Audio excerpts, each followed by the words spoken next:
The budget cuts that President Reagan will propose will affect elderly Southern Illinois residents. I'm your Congressman Paul Simon. Join me and Congressman Claude Pepper, Chairman of the House Select Committee on Aging, next on In Touch. This is In Touch with Paul Simon, a weekly report from your congressman on the issues that concern you the most. And now, Congressman Paul Simon. It's a pleasure to have as a special guest here Congressman Claude Pepper. Claude Pepper was elected to the United States Senate in 1936, served in the United States Senate for 15 years, was defeated on some issues that history has shown you to be right on. Didn't help you in that election at that point, Claude. Then came over to the House and is now in his 19th year in the House of Representatives. There's never been a precedent for that in history, and chairs this Select Committee on Aging. It's a pleasure to have you here and to visit with our Southern Illinois residents. As I've told you before, we have the 6th largest senior citizen population of any congressional district in the United States, and so we're very pleased to have you visit with us. What would you say are the 2 or 3 most pressing problems as you look at it from your committee for the senior citizens? First, Paul, let me thank you very much for the privilege of being with you.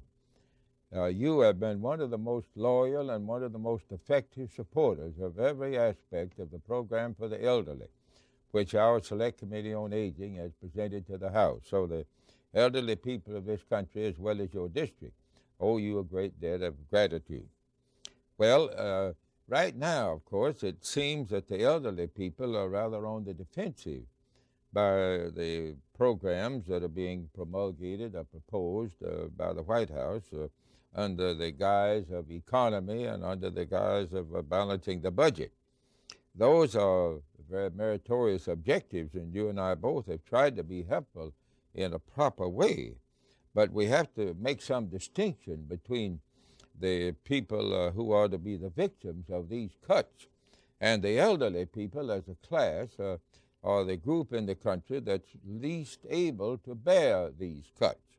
For example, about 1/6, that's about 4 million, of the elderly people of this country are below the poverty level of $3,000 a year in income.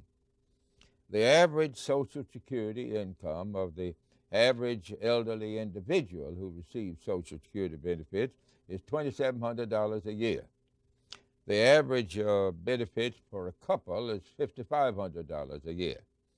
Now, we've had witnesses just recently before our Aging Committee who testified that if they didn't have the good fortune to live in subsidized housing, and they had to pay $100, $150, or maybe $200 a month if they could find adequate residential facilities in place to live, why, they couldn't possibly have a decent diet and live anything like tolerable lives upon the Social Security benefits that they're getting. And they have been particularly hard hit by the inflation, which has increased their cost of living. And the payments that they've been getting under previous administrations have been designed to compensate for the cost of living increase that they've had to bear with their limited income. And remember, it comes at the end of the year, not at the beginning of the year, to these people. 2 of the proposals, and let me, if you don't mind me mentioning your age, Claude Pepper is 80 years old and one of the most active and respected members of the House. A great illustration of how we ought to be using senior citizens in our country. Paul. 2 of the proposals now, one would say do away with the minimum on Social Security, and the second would say do away with the student benefit. Well, now these students, remember, are students of elderly people, retired people generally, who are past the maximum earning period of their lives, who are living on very limited incomes, as I've mentioned, or they are disabled people who are receiving disability benefits.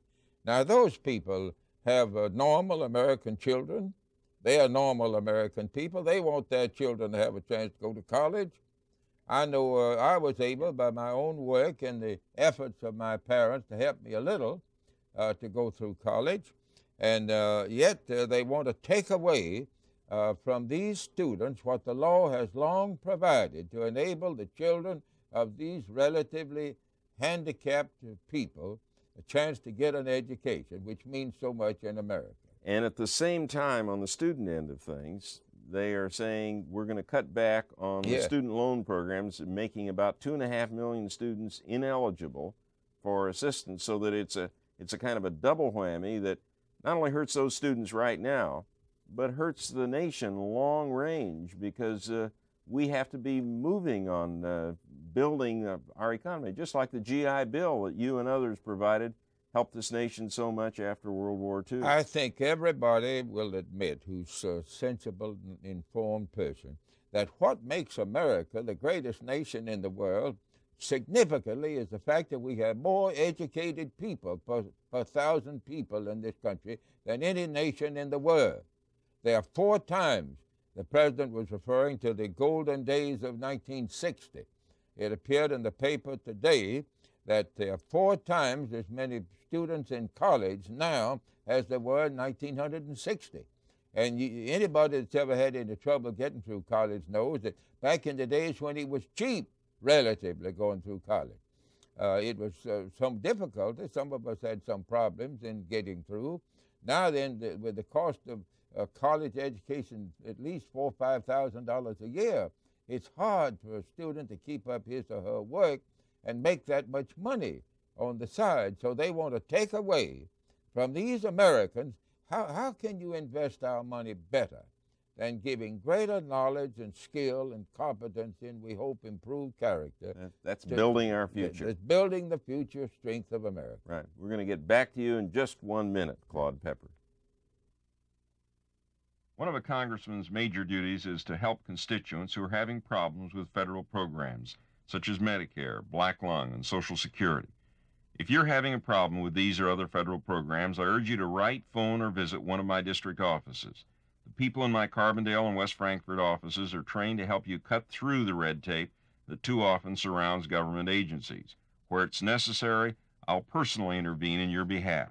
My Carbondale office is located in the Federal Building at 250 West Cherry Street. The phone number is 457-3653.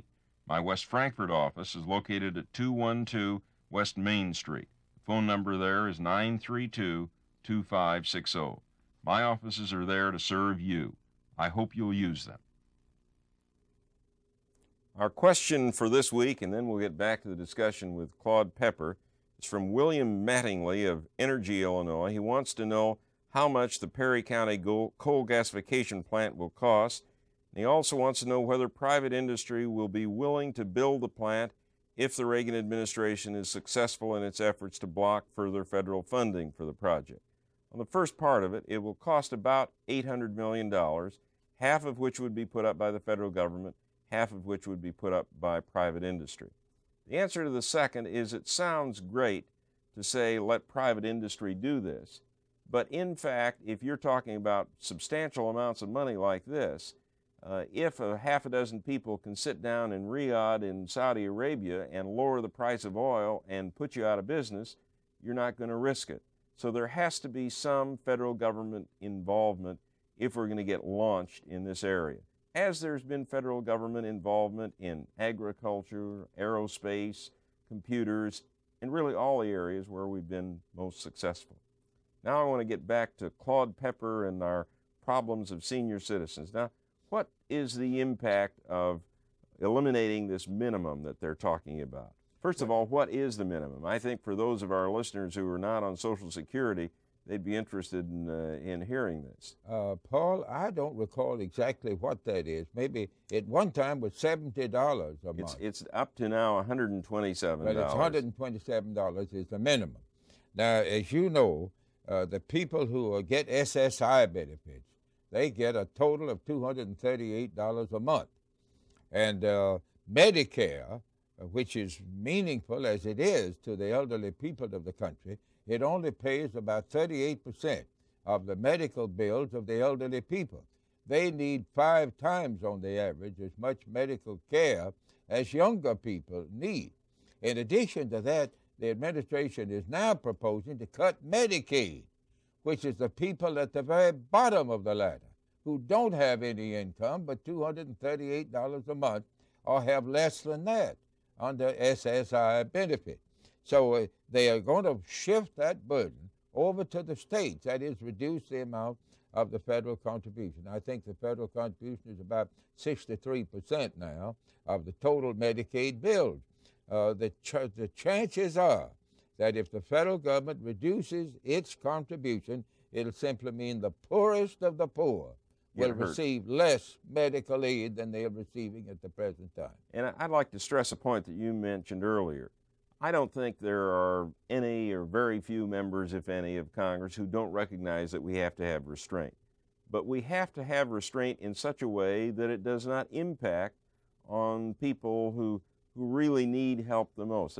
For example, you may disagree with me on this one coming from Florida, but I think we could cut back on the space program a little bit. Paul, I tell you something. You and I are recipients of the congressional salary. Under the proposal of the administration, there's going to be a 10% tax cut across the board for 3 years. Now, you and I, and people who make far more than we do in this country, of whom there are many, we don't need a tax cut as badly as a lot of these poor people need more care, medical and otherwise, that they are getting at the present time. You're absolutely right. One of the things that hits me, when I have had a bill in, as you will recall, along with Senator Gary Hart, to under Medicare cover dentures, eyeglasses, and hearing aids. They should be covered. That's a good bill. And it would cost relatively little and is so important. The number of people who come up to me as I travel around Southern Illinois and who say, Paul, please excuse me, my appearance, but I can't afford false teeth. That's it, exactly. So something's wrong if we can get that. Little children have been asked what their image of elderly people is, and they say, well, they don't have any teeth. It's no fault of those poor people. They want to eat good food just like everybody else. They don't have the money.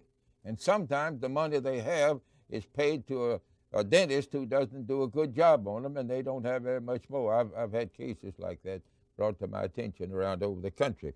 But these people need hearing aids. Nearly all of them need hearing aids, as I do.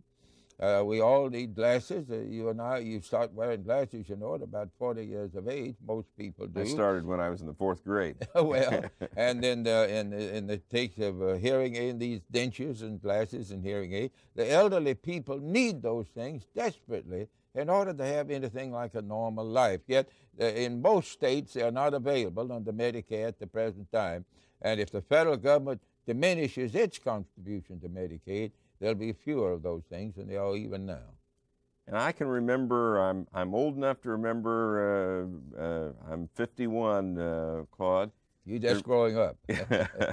I'm old enough to remember something called the Townsend Plan. Yes, you remember that? I knew Dr. Townsend. Oh, you did? Yes. Well, I remember that his idea basically was, if we let our senior citizens live in some dignity, that everyone in our economy is going to be enriched. Exactly and right. And it seems to me that that is still fundamentally sound. And, you know, after all, I don't think it's... I hate to say it, they are giving me the signal that you and I are going to have to cut anyway, this off. The elderly people deserve, I think, these considerations, Paul. I couldn't agree with you more, and there's no one who has fought more for them than our guest, Claude Pepper. This has been In Touch with Paul Simon, a weekly report from your congressman on the issues that concern you the most, presented as a public service by this station. If you would like Congressman Simon to answer one of your questions on the show, send your question and your name and address to In Touch, Congressman Paul Simon, 227 Cannon House Office Building, Washington, D.C., 20515.